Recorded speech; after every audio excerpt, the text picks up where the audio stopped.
கூடவே ஓ இயேசுவே நீரில்லாமல் நான் வாழ முடியாது என் பக்கத்திலே ஓ இயேசுவே நீரில்லாமல் நான் வாழ முடியாது இருளான வாழ்க்கையிலே வெளிச்சமானிலே உயிரற்ற வாழ்க்கையிலே ஜீவனானிலே இருளான வாழ்க்கையிலே வெளிச்சமானிலே உயிரற்ற வாழ்க்கையிலே ஜீவனானிலே வெளிச்சம் நீரே என் ஜீவனும் நீரே எனக்கெல்லாமே நீங்க தானப்பா வெளிச்சம் நீரே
ஐயா சுகம் தந்தீரே நன்றி ஐயா உம்மை முழு உள்ளத்தோடு ஆராதிப்பேன் முழுபலத்தோடு அன்பு கூறுவேன் ஆராதனை ஆராதனை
நன்றி செலுத்துகிறோம் ஆண்டவரே. எங்களுடைய ஆராதனையில நீர் பிரியப்பட்டவர் ஆண்டவரே. உமக்கு நன்றி செலுத்துகிறோம். எங்களுடைய ஆவி ஆத்மா சரீரம் முழுவதுமாய் அர்ப்பணிக்கிறோம். எல்லா துதிகான மகிமையில உமக்கே செலுத்துகிறோம். இயேசுவின் மூலம் ஜெபிக்கிறோம் எங்கள் நல்ல பிதாவே. அன்பார்ந்த சிஎல்சி திருச்சபை மக்கள், இப்பொழுது நீங்கள் இருக்கிற இடங்களிலே உங்களுடைய தசம காணிக்கைகளை எடுத்து வைத்துக் கொள்ளுங்கள். அதற்காக நாம் ஜெபிக்க போகிறோம்.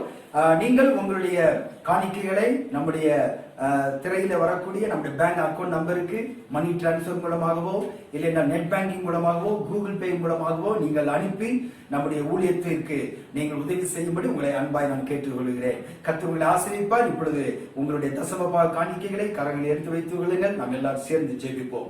அன்பின் பரலோக பிதாவே, அருமையான தேவ பிள்ளைகள் ஒவ்வொருவருக்காக இந்த சமுத்திரம் வருகிறேன். வானத்தின் பலகணிகளை திறந்து இடம் கொள்ளாமல் போகும் மட்டும் நான் உன்னை ஆசீர்வதிப்பேன் என்று சொன்ன தேவன் ஆண்டவரே, கொடுங்கள் அப்பொழுது உங்களுக்கு கொடுக்கப்படும். அமிக்கு குளிக்கு சரிந்து விழும்படிக்கு அதனுடைய பலனை திரும்ப எங்களுக்கு தருகிற தேவனாய் இருக்கிறீர் ஆண்டவரே. உங்களுடைய பிள்ளைகளுடைய காணிக்கைகளை நீர் ஆசீர்வதிப்பீராக. ஒவ்வொரு குடும்பத்திலும் இருக்கிற பொருளாதார பிரச்சனைகளை, ஆண்டவர் பொருளாதார கஷ்டங்கள் இயேசு கிறிஸ்து கிறிஸ்துவின் நாமத்தினாலே ஆண்டவரே விலகி போவதாக ராஜா. ஒவ்வொருவருடைய பொருளாதாரத்தின் களஞ்சியங்களை நீர் ஆசீர்வதிப்பீராக ராஜா. அவருடைய தேவைகளை அற்புதமாய் கர்த்தர் சந்திப்பீராக. உம்முடைய பரிசுத்த கரத்திலே இந்த காணிக்கைகளை நாங்கள் அர்ப்பணம் செய்கிறோம். நீர் ஏற்றுக்கொள்வீராக. எல்லா துதி கன மகிமை உமக்கே செலுத்துகிறோம். இயேசு கிறிஸ்துவின் மூலம் ஜெபிக்கிறோம் எங்கள் ஜீவனுள்ள நல்ல பிதாவே. ஆமென், ஆமென். God bless you. அன்பானவர்களே, நீங்கள் தேவ சமூகத்தில் அமர்ந்து இப்பொழுது தேவ செய்தியை நீங்கள் கேளுங்க. கர்த்தர் உங்களை ஆசீர்வதிப்பார். ஹல்லேலூயா. கர்த்தருடைய நாமம் மகிமைப்படுவதாக. இந்த பரிசுத்த நாளிலே நாம் கர்த்தரை சேர்ந்து ஆராதிக்க தேவன் நமக்கு கொடுத்த நல்ல வாய்ப்புக்காய் கர்த்தரை ஸ்தோத்திரிக்கிறேன். கடந்த வாரம் முழுவதும் தேவன் நம்மை பாதுகாத்தார், நம்மை நடத்தினார், நமக்கு நம்முடைய தேவைகளை சந்தித்தார். நம்முடைய பாரங்கள், நம்முடைய கவலைகள், துக்கங்கள் எல்லாவற்றையும் ஆண்டவராகிய தேவன் மாற்றினார். இந்த பரிசுத்த நாளிலும் கூட தேவ சமூகத்திலே அவரை ஆராதிக்க கர்த்தர் நமக்கு கொடுத்த கிருபைகளுக்காக நான் ஸ்தோத்திரிக்கிறேன். அல்லேலூயா. இப்பொழுது யோசுவா எழுதின புஸ்தகம் 14வது அதிகாரம் 12வது வசனத்தை நான் வாசிக்கிறேன். அங்கே காலேபை குறித்து நாம் படிக்க போகிறோம். யோசுவா 14வது அதிகாரம் 12வது வசனம். ஆகையால் கர்த்தர் அந்நாளிலே சொன்ன இந்த மலை நாட்டை எனக்கு தாரும், அங்கே ஏனாக்கியரும் அரணிப்பான பெரிய பட்டணங்களும் உண்டென்று நீர் அந்நாளிலே கேள்விப்பட்டீரே.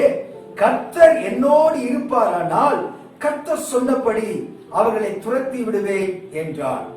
அன்பானவர்களே, இந்த நாளிலே ஜெயம் கொண்ட காலேப் அப்படிங்கிற ஒரு தலைப்பிலே உங்களோட கூட வேதத்தை நாம் பகிர்ந்து கொள்ள சிந்திக்க போகிறோம். வேத வசனத்திலே இருந்து ஜெயம் கொண்ட காலேப். அநேக வேளைகளிலே நம்முடைய வாழ்க்கையில சில காரியங்களிலே நாம் ஜெயிக்க முடியாதபடிக்கு தோற்று போய் கொண்டே இருப்போம். நம்முடைய வாழ்க்கையிலே நாம் ஒரு காரியத்தை நாம் செய்ய நம் முயற்சி எடுக்கிறோம். ஆனால் தோல்வி மேலே தோல்வி வந்து நாம் துவண்டு போவதனாலே அநேகர் சோர்ந்து போன நிலைமையில நீங்க இருப்பீங்க. அநேகர் மனம் உடைந்து போயிருப்பீங்க.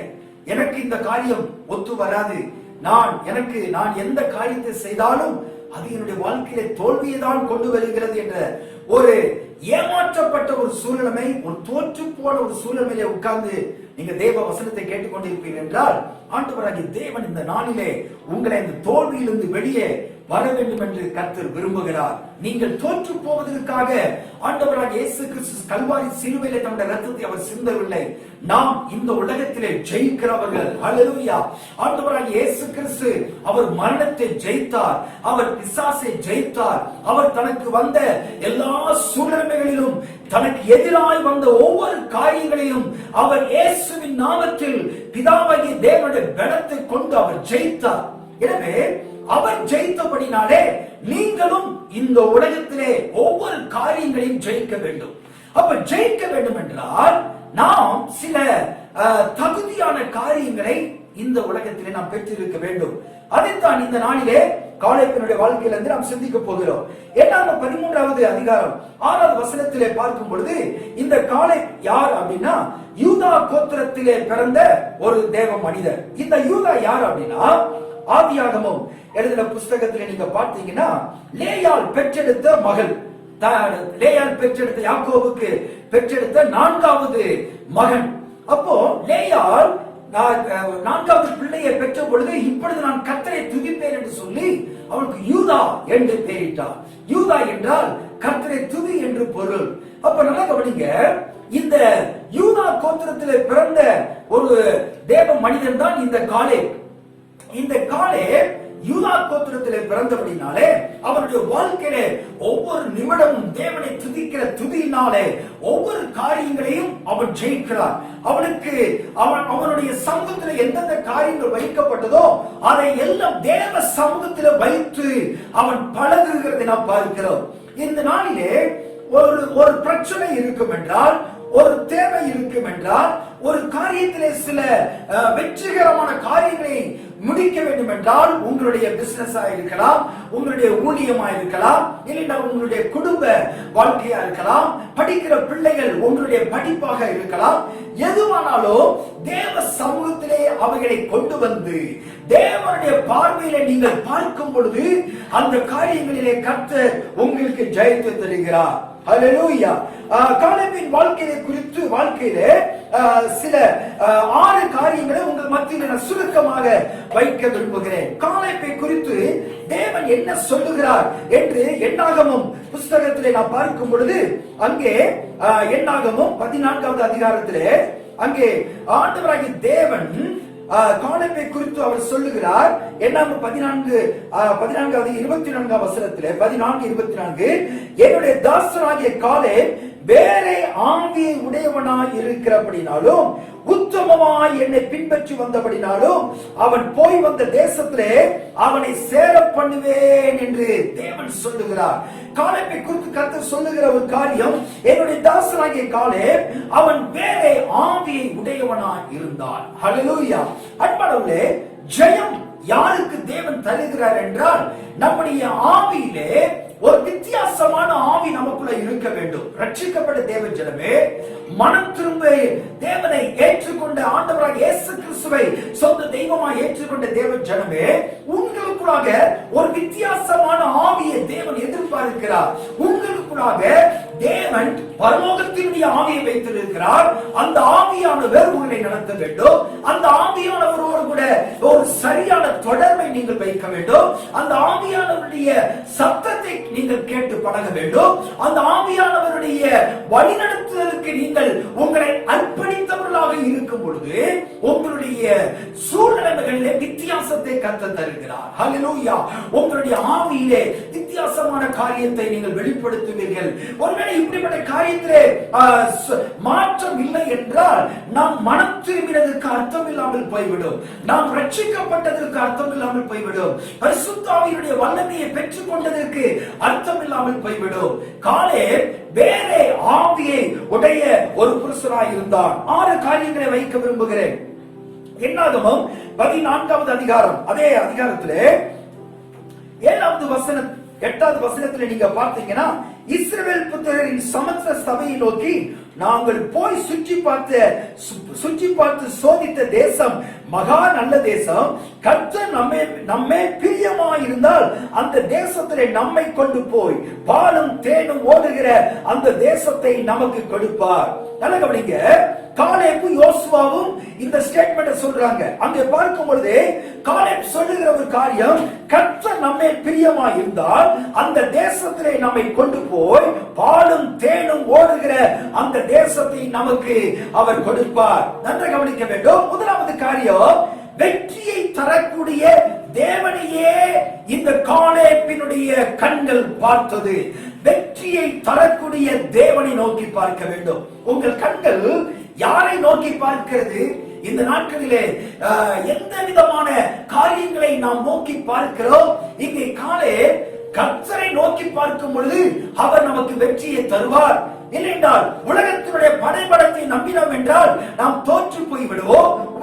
உலகத்தினுடைய சூழ்நிலையை நாம் எதிர்பார்த்து, இல்லையென்றால் அவைகளிலிருந்து நமக்கு ஒரு காரியம் நடக்கும் என்று எதிர்பார்த்து போவோம் என்றால் நாம் தோல்வியை சந்திக்க நேரிடும் என்று காலேப் சரியாக அறிந்திருந்தார். எனவேதான் வெற்றியை தரக்கூடிய தேவனையே தன்னுடைய கண்களிலே அவர் நோக்கி பார்க்கிறதை நாம் பார்க்கிறோம். உலகம் முழுவதும் வித்தியாசமான சூழ்நிலைகள் இந்த நாட்களிலே இருக்கின்ற சூழ்நிலையிலே தோற்று போய் கொண்டிருக்கிற தேவ ஜனமே, சில வேளைகளில் தோற்ற நிலைமையிலே வீழ்ச்சி அடைந்த இடத்திலிருந்து என்னால் எழுத முடியவில்லை என்று நீங்கள் தவித்து கொண்டிருப்பீர்கள் என்றால் உங்களை பார்த்து கர்த்தர் சொல்லுகிறார், என்னை நோக்கிப்பார். ஹல்லேலூயா. வேதம் சொல்லுகிறது, என்னை நோக்கிப்பார், நீ அறியாததும் எட்டாததுமான பெரிய காரியங்களை நான் உனக்கு செய்வேன். ஆம் பிரியமானவர்களே, அவரை நோக்கி பார்த்தவர்கள் ஒரு நாள் தோற்று போனது கிடையாது. இந்த காலேப் அவனுடைய கண்கள் கர்த்தரையே நோக்கி பார்த்தது. இரண்டாவதாக, அதே என்னாகமம் புஸ்தகத்திலே 32வது அதிகாரம், என்னாகமம் 32வது அதிகாரத்திலே 11வது வசனம் சொல்லுகிறது, அங்கே உத்தமமாய் என்னை பின்பற்றின கேனேசியனான எப்புனேயின் குமாரன் காலேப் என்று சொல்லப்பட்டிருக்கிறது. அங்கே ஆண்டவர் காலேப்பை குறித்து சாட்சி சொல்லுகிறார். இந்த காலேப்பை குறித்து பிதாவாகிய தேவன் என்ன சொல்லுகிறார்? உத்தமமாய் என்னை பின்பற்றின எப்புனேயின் குமாரன் காலேப். உத்தமமாய் தேவனை பின்பற்றுகிறார்.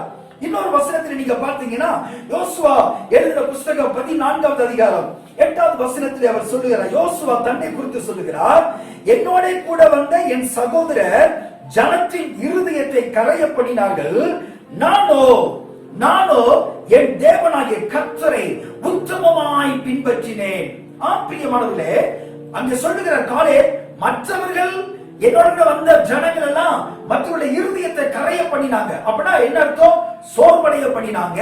அவங்களுடைய பார்வையில அங்கே ஏனாகிய பலவிதமான உயரமான ஜனங்கள், பயங்கரமான ஜனங்கள் அங்கே இருக்கிறாங்க. அவங்களுடைய பார்வையில நாங்கள் எல்லாரும் வெட்டுக்கிளிகளை போல இருந்தோம் என்று சொல்லுறாங்க. ஆனால் காலேபு யோசுவாவும் மாத்திரம் அவர்களை தேவ சமூகத்தில் வைத்து பார்க்கும் பொழுது, தேவனுக்கு முன்பதாக அந்த மனிதர்களை கொண்டு வந்து அவர்கள் பார்த்த பொழுது, கர்த்தருக்கு முன்பதாக அவர்கள் சாதாரணமானவர்கள். ஹல்லேலூயா. ஆம் பிரியமானவர்களே, எந்த காரியத்தை குறித்து நீங்கள் மனம் உடைந்து அந்த பெரிய பிரச்சனைகளை நினைத்து நீங்கள் தளர்ந்து போய் இருக்கிறீங்களோ, தேவ சமூகத்தில் அவருடைய பார்வையில அந்த பிரச்சனைகளை வச்சு நீங்க பார்த்தீங்கன்னா கர்த்தரை நீங்கள் உத்தமமாய் பின்பற்றுகிற காரியம் வெளிப்படும். அல்லேலூயா. கர்த்தருக்கு முன்பதாக உங்கள் கஷ்டங்களையும் நெருக்கங்களையும் வைத்து நோக்கி பார்க்க நாம் கற்றுக்கொள்ள வேண்டும். இந்த பிரச்சனைகளின் மத்தியிலும், உங்களுக்கு வருகிற சவால் நிறைந்த காரியங்களின் மத்தியிலும், உங்களுக்கு எதிராக எழும்புகிற காரியங்களின் மத்தியிலும் நீங்கள் கர்த்தரை உத்தமமாய் பின்பற்ற வேண்டும். ஆண்டவர் காலேபை குறித்து சொல்லுகிறார், உத்தமமாய் என்னை பின்பற்றின என் தாசனாகி காலேப் என்று சொல்லுகிறார். மூன்றாவதாக என்னாகமம் எழுதின புஸ்தகம் அங்கே 13வது அதிகாரத்தில் நாம் பார்க்கிறோம். என்னாகமம் 13வது அதிகாரம் 30வது வசனத்தில் நான் வாசிக்கிறேன். அப்பொழுது காலேப் மோசேக்கு முன்பாக ஜனங்களை அமர்த்தி, நாம் உடனே போய் அதை சுதந்தரித்துக் கொள்வோம், நாம் அதை எளிதாய் ஜெயித்துக் கொள்ளலாம் என்கிறார். அல்லேலூயா. அதாவது மூன்றாவதாக காலேபுடைய வாழ்க்கையில் நாம் கற்றுக்கொள்ளுகிற காரியம் என்னவென்றால், நாம் உடனே போய் அதை சுதந்திரித்துக் கொள்வோம், நாம் அதை எளிதாய் ஜெயிக்க முடியும். அதாவது அந்த தனக்கு எதிராக இருக்கக்கூடிய அந்நிய ஜனங்களை எளிதாக ஜெயித்து விடலாம் என்ற ஒரு நம்பிக்கை இந்த காலேபுக்குள்ளாக இருக்கிறது நாம் பார்க்கிறோம். அப்ப காலேபுடைய வாழ்க்கையிலே காணப்படுகிற அவருடைய ஆட்டிடியூட், அவனுடைய கிரியைகள், அவனுடைய நடவடிக்கைகள், அவனுடைய எதிர்பார்ப்புகள் எல்லாமே வித்தியாசமானதா இருக்கிறது. அவன் சொல்லுகிறார், நாம் அதை எளிதாய் ஜெயித்துக் கொள்ளலாம். ஆம் பிரியமானவர்களே, பல வருடங்கள் சில காரியங்களை மேற்கொள்ள முடியாதபடிக்கு இருக்கிற உங்களுக்கு இந்த காலவெளியில தேவன் சொல்லுகிற ஒரு காரியம், உங்கள் பிரச்சனைகளை தேவ சமூகத்தில் வைத்து நீங்கள் பார்க்கும் பொழுது அதை எளிதாய் ஜெயிக்கலாம். எந்த ஒரு பிரச்சனைகளையும் நீங்கள் டேக் இட் ஈஸியாக எடுத்துக்கொள்ள வேண்டும். எந்த ஒரு கஷ்டமான சூழ்நிலையை உங்க இருதயத்தில் நீங்க கொண்டு வருவீங்கன்னா உங்களுடைய இருதயம் சோர்ந்து போய்விடும். உங்களுடைய சிந்தனைகளிலே அந்த தேவைகளை, அந்த பிரச்சனைகளை கொண்டு வந்து நீங்கள் கவலைப்படுவீர்கள் என்றால் உங்கள் சிந்தனைகள் சோர்ந்து போய்விடும். நீங்கள் தளர்ந்து போய்விடுவீர்கள், மனம் உடைந்து போய்விடுவீர்கள். அப்படிப்பட்ட சூழ்நிலை இருக்கிற தேவ ஜனமே, எந்த ஒரு காரியத்தையும் என்னால் ஈஸியாக அதை ஜெயிக்க முடியும் என்ற ஒரு பாசிட்டிவான வார்த்தைகளை உங்க வாயிலிருந்து நீங்க அறிக்கை செய்யுங்க. ஹல்லேலூயா. எக்காரணத்திலும் நெகட்டிவ் திங்ஸ் உங்களுடைய மைண்ட்ல வரக்கூடாது. எதிர்மறையான காரியங்களை பேசாதீங்க. எதிர்மறையான எண்ணங்களை சொல்லி உங்களுடைய அவிசுவாசத்தை நீங்கள் அறிக்கை செய்ய வேண்டாம். விசுவாசமாய் உங்க விசுவாசத்தை நீங்கள் தூண்டி எழுப்ப வேண்டும். உங்களுடைய நம்பிக்கையின் வார்த்தைகளை நீங்கள் தூண்ட வேண்டும். பாசிட்டிவா நீங்க திங்க் பண்ண வேண்டும். எந்த ஒரு காரியத்தை நீங்கள் பாசிட்டிவாகவே நீங்கள் பார்க்க வேண்டும். அப்படி செய்யும் பொழுது கர்த்தர் உங்களுக்கு ஜெயத்தை தருகிறார். நான்காவது காரியம், யோசுவா 14வது அதிகாரம் 7வது வசனத்தில் சொல்லப்பட்டிருக்கிறது, தேசத்தை வேவு பார்க்க கர்த்தரின் தாசனாகிய மோசே என்னை காதேஸ் பர்னேயாவிலிருந்து அனுப்புகிற போது எனக்கு 40 வயதாய் இருந்தது. என் இருதயத்தில் உள்ளபடியே அவருக்கு மறு செய்தி கொண்டு வந்தேன் என்று சொல்லுகிறார். அல்லேலூயா. அதாவது நான்காவதாக இந்த காலேபுக்குள்ள இருக்கக்கூடிய ஒரு நல்ல காரியம், எந்த ஒரு பிரச்சனைகளையும் சரியாய் நிர்ணயம் பண்ணுகிறான்.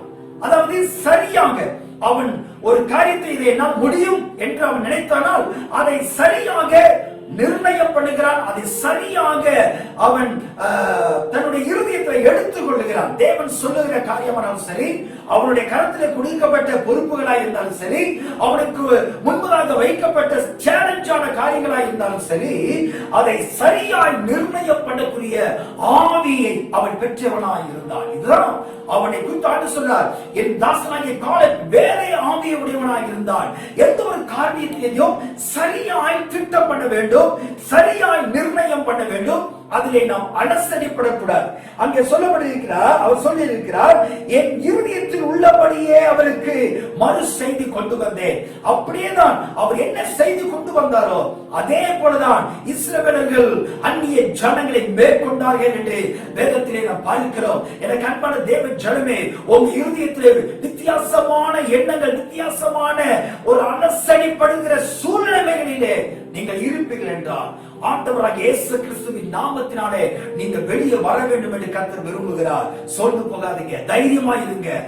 நீங்கள் உங்களுக்குள் இருக்கிற பரிசுத்த ஆவியானவர் எப்பொழுதுமே உங்களுக்கு போதித்து நடத்துவார். அவர் பாவத்தை குறித்தும் நீதியை குறித்தும் நியாய தீர்ப்பை குறித்தும் அவர் கண்டித்து உணர்த்துகிற ஆவியானவர். நான் உனக்கு போதித்து நீ நடக்க வேண்டிய வழியை உனக்கு காட்டுவேன், உன்னை என் கண்ணை வைத்து உனக்கு ஆலோசனை சொல்லுவேன் என்று சொன்ன பரிசுத்த ஆவியானவர் உங்க இருதயத்தை நிரப்புகிறார். அந்த நிரப்பப்பட்ட இருதயத்தினுடைய இருதயத்திலிருந்து வருகிற வார்த்தைகள் எப்பொழுதுமே நேர்மறையாக இருக்கிறது. தன்னுடைய இருதயத்தில் என்ன நினைத்தாரோ அதை அப்படியே அவர் செய்து முடிக்கிறது என பார்க்கிறோம். 5வது காரியத்திலே யோசுவா 14வது அதிகாரத்திலே 11வது வசனம் 12வது வசனத்தில் நான் வாசிக்கிறேன். மோசே என்னை அனுப்புகிற நாளில் எனக்கு இருந்த அந்த பலன் இந்நாள் வரைக்கும் எனக்கு இருக்கிறது. யுத்தத்திற்கு போக்கும் வரத்துமா இருக்கிறதற்கு அப்போது எனக்கு இருந்த பலன் இப்போதும் எனக்கு இருக்கிறது. ஆகையால் கர்த்தர் அந்நாளிலே சொன்ன இந்த மலைநாட்டை எனக்கு தாரும், அங்கே ஏனாக்கியரும் அரணிப்பான பெரிய பட்டணங்கள் உண்டு என்று நீர் அந்நாளிலே கேள்விப்பட்டீரே. கர்த்தர் என்னோடு இருப்பாரானால் கர்த்தர் சொன்னபடி அவர்களை துரத்தி விடுவேன் என்று சொல்லுகிறார். பிரியமானவர்களே, என்ன கவனிங்க, சோர்வடைந்த நேரத்திலும், அதாவது இந்த காலேப் வயதான காலத்திலோ அவனுடைய இருதயத்திலிருந்து வருகிற ஒரு காரியம் என்னவென்றால் மன வலிமையோடு கூட இருக்கிறதை நாம் பார்க்கிறோம். நன்றாக கவனிக்க வேண்டும்.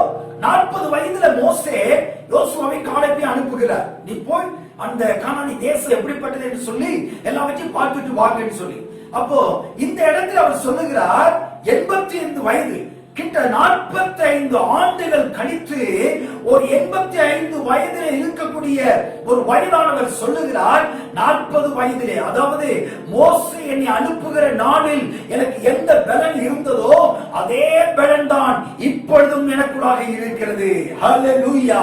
ஆம் பிரியமானவர்களே, 85 வயதாக இருந்தாலும் அவருடைய மனதினுடைய வலிமையை எந்த சக்தியாலும் மேற்கொள்ள முடியாது. ஹல்லேலூயா. ஏனென்றால் நாம் கிறிஸ்துவுக்குள் பலவான்களாய் கர்த்தர் நம்மை வைத்திருக்கிறார். ஹல்லேலூயா.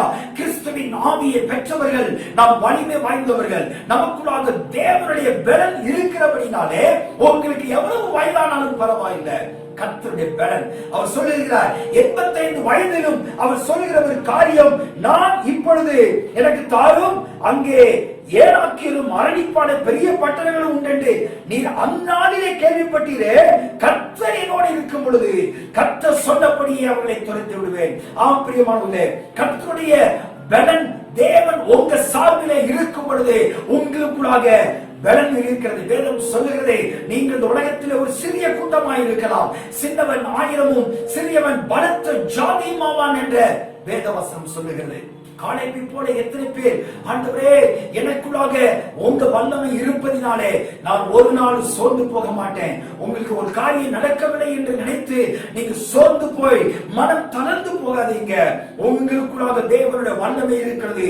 நீங்க எழும்புங்க, உங்க பிரச்சனை தேவ சமூகத்தில் சொல்லுங்க, ஆண்டவரை நோக்கி பாருங்க, அவர் உங்களுக்கு பலனை தருகிறார். 85 வயதா இருந்தாலும் மன வலிமையோடு இந்த காலேப்பை இருக்கிறதை நான் பார்க்கிறோம்.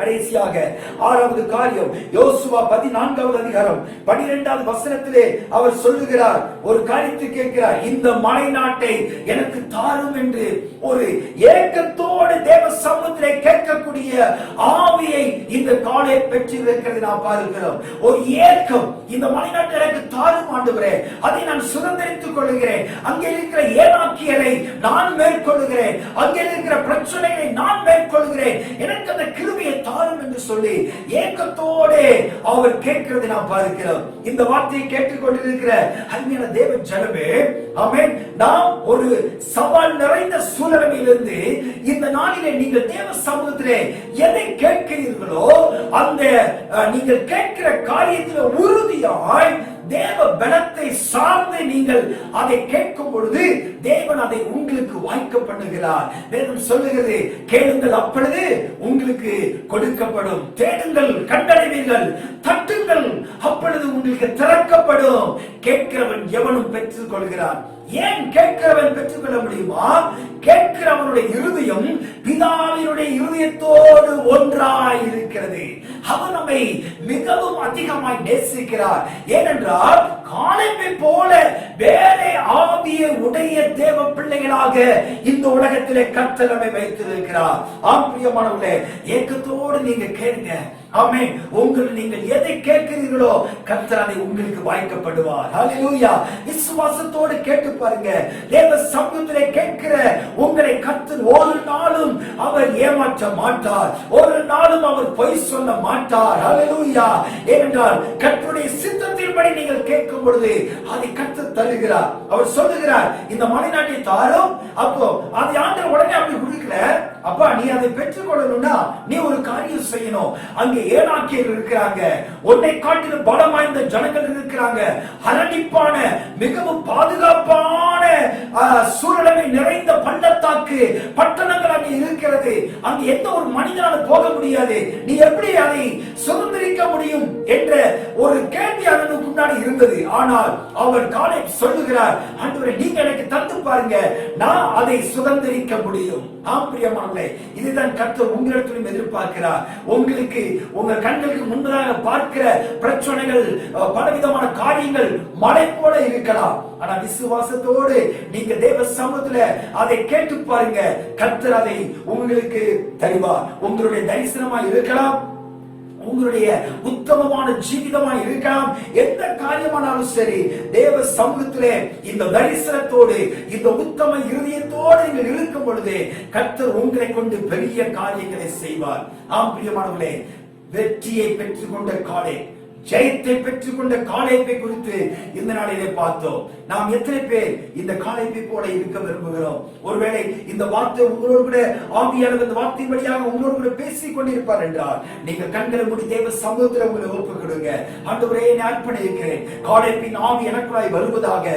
காலேப்பை போல நான் வேறு ஆவியுடைய ஒரு மனிதனாய், ஒரு மனுஷியாய் இந்த உலகத்தில் வாழ விரும்புகிறேன். ஆண்டவரே, எந்த ஒரு காரியத்தையும் ஆண்டவரே ஒரு பாசிட்டிவா திங்க் பண்ணக்கூடிய கிருபை எனக்கு தாரும். எந்த ஒரு சூழ்நிலைகளையும் தேவ பலத்தோடு தைரியமாய் ஆண்டவரே அந்த சூழ்நிலைக்குள்ளாக கால் வைத்து அதை ஜெயிக்கத்தக்கதான கிருபைகளை ஆண்டவரே நீர் எங்களுக்கு தர வேண்டும் என்று ஜெபிக்கிறோம் ஐயா. எங்களோடு ஜெபத்திலே ஜெபிக்கிற தேவ பிள்ளைகள் ஒவ்வொருவரையும் நீர் பலப்படுத்தும் ஆண்டவரே. பரிசுத்த ஆவியானவர் இப்பொழுதே அவர்கள் மீது இறங்குவீராக, அவர்களை பலப்படுத்துவீராக, அவர்களை தைரியப்படுத்துவீராக. ராஜா, ஆசீர்வதியும். இந்த வார்த்தைகளை கேட்டு ஒவ்வொருவரையும் நீ மகிமைப்படுத்தும். இந்த வார்த்தைகளுக்கு தங்களை அர்ப்பணிக்க உதவி செய்யும். எல்லா துதி கன மகிமை உமக்கே செலுத்துகிறோம். இயேசு கிறிஸ்துவின் மூலம் ஜெபிக்கிறோம் எங்கள் ஜீவனுடைய நல்ல பிதாவே. ஆமென், ஆமென்.